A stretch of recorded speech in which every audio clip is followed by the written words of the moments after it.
राधे राधे। मैं अभिषेक भटनागर अपने channel God is mine पर एक बार फिर से आप लोगों का स्वागत करता हूं। यदि अभी तक आप लोगों ने हमारे चैनल को सब्सक्राइब नहीं किया है तो उसे जरूर कर ले और भागवत धर्म का यानी श्रीमद् भागवत का ज्ञान लेते चले जाएं। आज से हम श्रीमद् भागवत के 7वें स्कंद को आरंभ करने जा रहे हैं, जिसमें हम आपको बताएंगे नरसिंह भगवान का हिरण्यकशिपु को मारना। तो चलिए करते हैं आज के अध्याय की शुरुआत।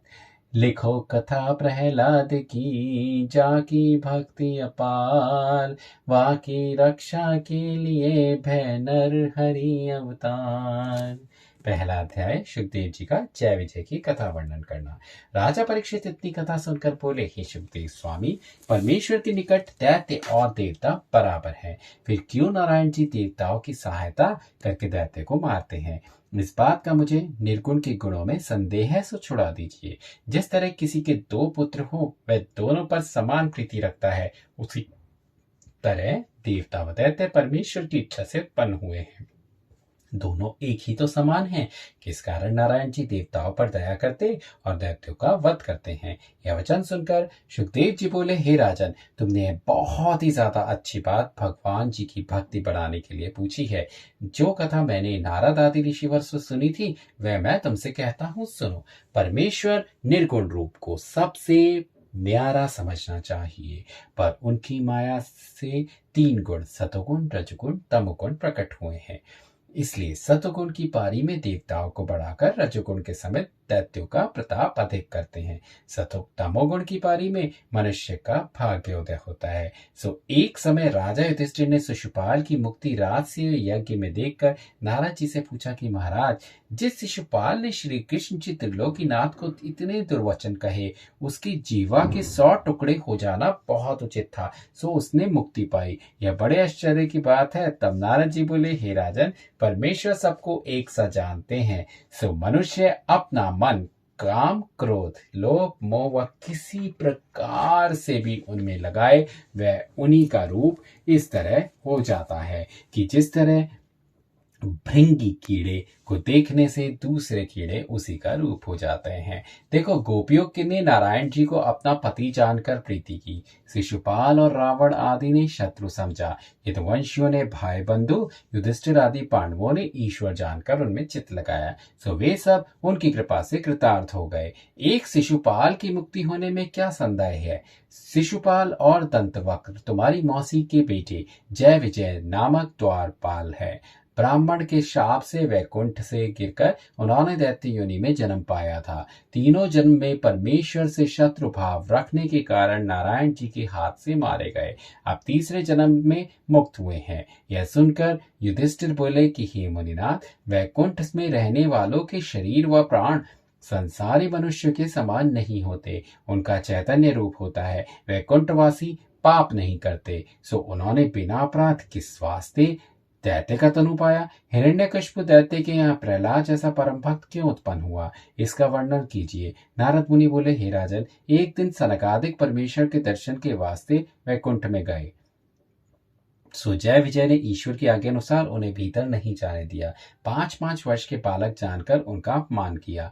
उन्होंने क्रोधवश जय विजय को शाप दिया कि हम लोग नारायण जी का दर्शन करने आए थे, सो तुम्हारे रोक देने से 3 क्षण दर्शन मिलने में विघ्न हुआ, इसलिए तुम दोनों यहाँ रहने योग्य तो नहीं हो। वैकुंठ से गिरकर दैत्य योनि में जन्म लो, तीसरे जन्म में उद्धार होकर फिर वैकुंठ में आओगे। सो हे युधिष्ठिर, वही दोनों भाई शाप के मारे हिरण्याक्ष व हिरण्यकशिपु नामक दैत्य दिति से उत्पन्न हुए। हिरण्याक्ष ने युवा होकर ऐसा विचारा कि देवता लोग पृथ्वी पर यज्ञ व होम होने से अपना भाग पाकर बलवान होते हैं, सो मैं पृथ्वी को उठाकर पाताल में ले जाऊं तो किस तरह उन्हें कोई यज्ञ हवन करेगा और यज्ञ का भाग ना पाने से सब देवता भोजन बिना दुर्बल होकर मर जाएंगे।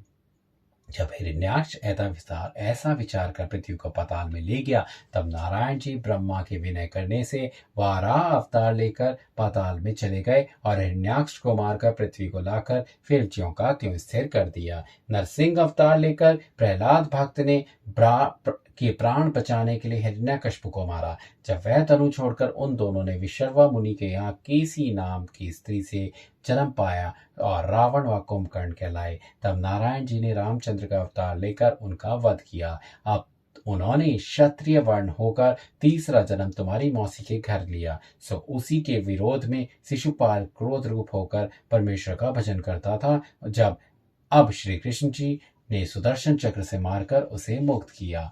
वे दोनों भाई शिशुपाल व दंतवक्र श्याम सुंदर के हाथ से मारे जाकर फिर वैकुंठ में अपने स्थान पर पहुंचे। इतनी कथा सुनकर युधिष्ठिर ने नारद मुनि से पूछा कि हे महाराज, प्रहलाद जैसे परम भक्त व गुणवान ने हिरण्यकशिपु गुणवान से हिरण्यकशिपु ने क्यों शत्रुता करके उसको दुख दिया, और प्रहलाद जैसा परम भक्त दैत्य कुल में क्यों उत्पन्न हुआ, यह मुझे बतलाइए।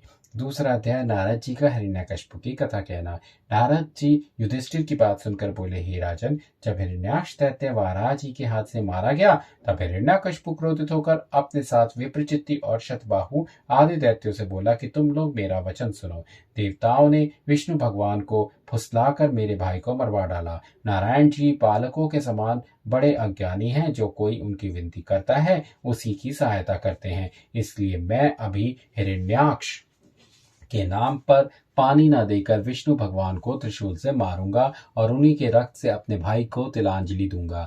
दुर्बल देवताओं को क्या मारूं?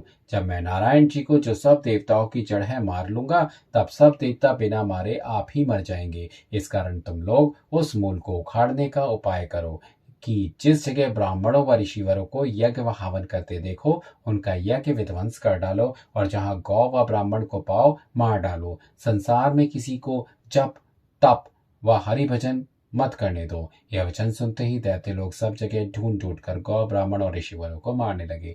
जब हिरण्याक्ष की माता, स्त्री और बेटों ने उसके मरने का अतिशोक किया, तब हिरण्यकशिपु ने उनको इस तरह समझाया कि मेरा भाई शत्रु के सम्मुख युद्ध में मारा गया है, इसलिए उसका शोक ना करना चाहिए। जीव कभी नहीं मरता और शरीर किसी का सदा स्थिर नहीं रहता, इसलिए मरने का शोक अज्ञानी मनुष्य करते हैं। इसका मैं एक इतिहास कहता हूँ, सुनो। उत्तर देश में सुयग नाम का राजा रहता था। वह भी इसी तरह युद्ध में मारा गया। उसकी रानियों ने मोहवश लोथ के पास बैठकर ऐसा विलाप किया कि सूर्य अस्त होने पर भी उसकी लोथ नहीं चलाई।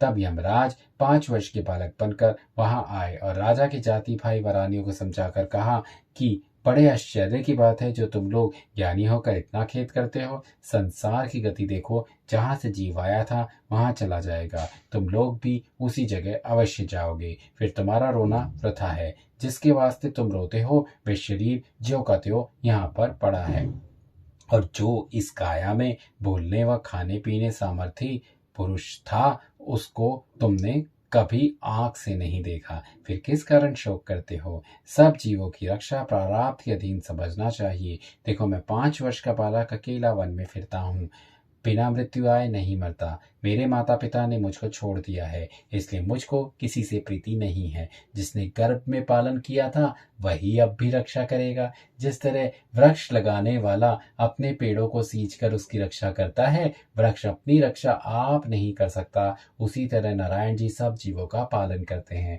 कदाचित तुम लोग ऐसा कहो कि राजा युद्ध में ना जाता तो क्यों मरता। सो यह बात निश्चय करके जानो कि जब मृत्यु आती है तब मनुष्य लोहे के कोट में भी बंद रखने से नहीं बचता। जिस तरह घर बनता और कुछ दिनों के उपरांत गिर पड़ता है, उसी तरह शरीर का धर्म बनना और बिगड़ना है। यह सदा स्थिर नहीं रहता और जीव सदा अमर होकर आकाश के समान रहता है। जिस तरह 10 बर्तन पानी से भरकर धूप में रख दो तो सूर्य की छाया पड़ने से दूसरे सूर्य दिखलाई देते हैं। जब उस बर्तन को तोड़ डालो तब फिर वह प्रकाश सूर्य में मिल जाने से उन बर्तनों में देख नहीं पड़ता। जिस तरह उन बर्तनों के टूटने से सूर्य का प्रकाश नष्ट नहीं होता, उसी तरह इस जीव को भी समझो। जैसे आग लकड़ी में नहीं दिखलाई देती, उसी तरह यह जीव बोलता पुरुष शरीर में रहकर दृष्टि में नहीं आता। जब तक वह जीवात्मा शरीर में था तब तक राजा जीता रहा। अब तुम जितना चाहो उतना रुदन करके अपने प्राण भी दे डालो, पर उससे भेंट नहीं हो सकती। कर्मों के फल से ना मालूम वह जीव कहाँ चला गया। कदाचित तुम लोग रोते रोते मर जाओगे तो अकाल मृत्यु होने के कारण नरक में दुख भोगना पड़ेगा। जैसे कुरंग पक्षी बच्चों के मोह से जाल में फंसकर नष्ट हुआ था, वही गति तुम्हारी भी होगी। जब ऐसा ज्ञान सुनकर रानियों का शोक मिटा, तब उन्होंने राजा को दग्ध किया और बालक रूप यमराज वहां से अंतर्ध्यान हो गए। सो तुम लोग भी यही समझकर हिरण्याक्ष के मरने का शोक ना करो। हिरण्यकशिपु की ये बातें सुनकर हिरण्याक्ष की माता दिति, स्त्री रुधा भानु और शकुन आदि उसके बेटों का शोक दूर हुआ। तो इस तरह समाप्त होता है हमारा आज का अध्याय। आज आपको इससे क्या सीखने को मिला? बहुत बड़ी बात, बहुत ही ज्यादा बड़ी बात जो मैं आपको बताऊंगा वो ये सीखने को मिली कि यह तो सबको पता होगा, ज्यादातर लोगों को पता होगा कि जय विजय जो कि भगवान नारायण के द्वारपाल थे, उन्होंने पहले रावण और कुंभकर्ण के रूप में जन्म लिया और दूसरा जन्म हिरण्याक्ष और हिरण्यकशिपु के रूप में लिया। परंतु जो तीसरा जन्म था, बहुत बार बहुत से लोग ये सोचते हैं कि तीसरा जन्म कंस का हुआ होगा, तो वो बात बिल्कुल भी सत्य नहीं है। वो जन्म कंस का नहीं था, अपितु वो जन्म हुआ था शिशुपाल और दंतवक्र के रूप में। तो इसी तरीके से ये बहुत ही जनरल नॉलेज का भी क्वेश्चन है, क्योंकि कई बार ऐसा हो सकता है यदि किसी एग्जाम में या तो कहीं पे भी, या फिर यदि मैं कहूँ कौन बनेगा करोड़पति में हो सकता है इस तरीके का क्वेश्चन आ जाए कि बताएं कौन सा था जो भगवान के द्वारपालकों ने तीसरा जन्म लिया था जो कि कृष्ण अवतार में था। तो बहुत लोग इसमें भ्रम में जा सकते हैं कि शायद एक अवतार तो कंस का ही रहा होगा, परंतु वह सत्य नहीं है, क्योंकि किसका जन्म था तीसरा जन्म कृष्ण अवतार में दैत्यों के रूप में? वो था शिशुपाल और दंतवक्र के रूप में। तो मिला अच्छा ज्ञान आज आपको। चलिए करते हैं आज के दिन की शुरुआत, और कल हम आपको बताएंगे कि मंदराचल पर्वत पर जाकर हिरण्यकशिपु का तप करना और हिरण्यकशिपु को किस तरह ब्रह्मा जी का वरदान देना। करते हैं आज के दिन की शुरुआत। राधे राधे राधे राधे। मैं अभिषेक भटनागर अपने चैनल गॉड इज माइन पर एक बार फिर से आप लोगों का स्वागत करता हूं। यदि अभी तक आप लोगों ने हमारे चैनल को सब्सक्राइब नहीं किया है तो उसे जरूर कर ले और भागवत धर्म का यानी श्रीमद् भागवत का ज्ञान लेते चले जाएं। आज से हम श्रीमद् भागवत के 7वें स्कंद को आरंभ करने जा रहे हैं, जिसमें हम आपको बताएंगे नरसिंह भगवान का हिरण्यकशिपु को मारना। तो चलिए करते हैं आज के अध्याय की शुरुआत। लिखो कथा प्रहलाद की, जाकी भक्ति अपार, वाकी रक्षा के लिए भय नर हरि अवतार। पहला अध्याय सुखदेव जी का जय विजय की कथा वर्णन करना। राजा परीक्षित इतनी कथा सुनकर बोले, हे सुखदेव स्वामी, परमेश्वर के निकट दैत्य और देवता बराबर हैं, फिर क्यों नारायण जी देवताओं की सहायता करके दैत्य को मारते हैं? इस बात का मुझे निर्गुण के गुणों में संदेह है, सो छुड़ा दीजिए।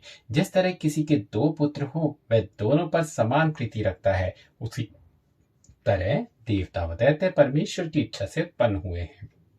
दोनों एक ही तो समान हैं, किस कारण नारायण जी देवताओं पर दया करते और दैत्यों का वध करते हैं? यह वचन सुनकर सुखदेव जी बोले, हे राजन, तुमने बहुत ही ज्यादा अच्छी बात भगवान जी की भक्ति बढ़ाने के लिए पूछी है।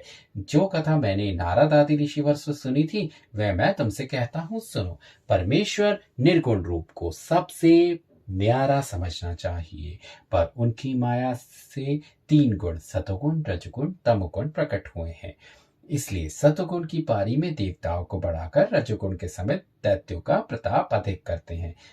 तमोगुण की पारी में मनुष्य का भाग्योदय होता है। सो एक समय राजा युधिष्ठिर ने शिशुपाल की मुक्ति राजसी यज्ञ में देखकर नारद जी से पूछा कि महाराज, जिस शिशुपाल ने श्री कृष्ण जी त्रिलोकीनाथ को इतने दुर्वचन कहे, उसकी जीवा के 100 टुकड़े हो जाना बहुत उचित था, सो उसने मुक्ति पाई। यह बड़े आश्चर्य की बात है। तब नारद जी बोले, हे राजन, परमेश्वर सब